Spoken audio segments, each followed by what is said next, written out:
മോഹൻലാലിന്റെ പുതിയ സിനിമയായ എമ്പുരാന്റെ ഒരു ടിക്കറ്റിന്റെ വില 1000-നും മേലെ. കൈപൊള്ളിച്ച് തിയേറ്ററുകൾ. എന്നിട്ടും ഷോ ബുക്കിംഗ് ഹൗസ്ഫുൾ. അഡ്വാൻസ് ബുക്കിംഗിൽ ചരിത്രം കുറിക്കുകയാണ് മോഹൻലാൽ ചിത്രമായ എമ്പുരാൻ. ബുക്കിംഗ് തുടങ്ങി മണിക്കൂറുകൾ പിന്നിടുമ്പോൾ 7.40 കോടി സിനിമ അഡ്വാൻസ് ബുക്കിംഗിൽ നിന്ന് മാത്രം നേടിയെന്നാണ് റിപ്പോർട്ട്. വിജയിയുടെ ചിത്രമായ ലിയോ കേരളത്തിൽ നിന്ന് ആദ്യ ദിവസം നേടിയ 12 കോടി രൂപയെന്ന നേട്ടത്തെ മറികടക്കുമെന്നാണ് പ്രതീക്ഷ. എല്ലാ തിയേറ്ററുകളിലും എമ്പുരാന് വലിയ വരവേൽപ്പാണ് ലഭിക്കുന്നത്. ഇപ്പോഴിതാ മൾട്ടിപ്ലക്സ് സ്ക്രീനുകളായ PVR, ഐനോക്സിലെ എമ്പുരാന്റെ ടിക്കറ്റ് നിരക്കാണ് ചർച്ചയാകുന്നത്. കൊച്ചിയിലെ ഫോറം മാളിലെ PVRന്റെ PXL സ്ക്രീനിൽ 500 മുതൽ 1200 രൂപയാണ് ടിക്കറ്റിന്റെ റേറ്റ്. അതേസമയം നോർമൽ സ്ക്രീനുകളിൽ 280 മുതൽ 700 രൂപയാണ് റേറ്റ് പറയുന്നത്. PVRന്റെ ആഡംബര സ്ക്രീനായ ലെക്സിൽ ടിക്കറ്റുകൾ 1800-നും 1400-നുമാണ് വിറ്റഴിക്കപ്പെടുന്നത്.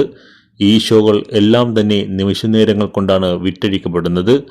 ഐമാക്സിൽ റിലീസിനെത്തുന്ന ആദ്യ മലയാള സിനിമയാണ് എമ്പുരാൻ. കേരളത്തിൽ നിലവിൽ 2 ഐമാക്സ് സ്ക്രീനുകളാണുള്ളത്. ഒന്ന് തിരുവനന്തപുരത്തും മറ്റൊന്ന് കൊച്ചിയിലുമാണ്. ഇതിൽ രണ്ടിലും എമ്പുരാൻ ടിക്കറ്റുകൾ വലിയ നിരക്കാണ് വിൽക്കുന്നത്.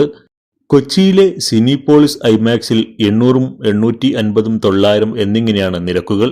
അതേസമയം തിരുവനന്തപുരത്തെ ഐമാക്സിൽ 800, 900, 950, 1200 എന്നിങ്ങനെയാണ് നിരക്കുകൾ. ഇതിനോടകം നിരവധി വിമർശനങ്ങളാണ് ഇതിനെതിരെ സോഷ്യൽ മീഡിയയിൽ ഉയർന്നു കേൾക്കുന്നത്. ഇങ്ങനെയുള്ള പ്രൈസ് ഹൈക്ക് മലയാളത്തിലെ പതിവുള്ളതായിരുന്നില്ല.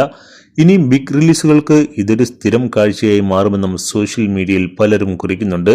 എന്നാൽ 1 മണിക്കൂറിനുള്ളിൽ എമ്പുരാന്റേതായി വിറ്റഴിക്കപ്പെട്ട ടിക്കറ്റ് 93.50 ആയിരുന്നു. എന്നാൽ സകല കളക്ഷൻ റെക്കോർഡുകളും എമ്പുരാൻ തകർത്തെറിയുമെന്നാണ് റിപ്പോർട്ടുകൾ പറയുന്നത്. ഷാരൂഖ് ഖാൻ നായകനായ ജവാനായിരുന്നു ഇതിനു മുന്നേ ആദ്യ ദിന അഡ്വാൻസ് ബുക്കിംഗിൽ മുന്നിട്ട് നിന്നിരുന്നത്. 85,000 ടിക്കറ്റുകളാണ് ജവാൻ വിറ്റിരുന്നത്. രണ്ടാം സ്ഥാനം വിജയ് ചിത്രം ലിയോയ്ക്കായിരുന്നു. റിപ്പോർട്ടുകൾ പ്രകാരം 82,000-ൽ കൂടുതൽ ടിക്കറ്റുകളാണ് വിറ്റിരുന്നത്.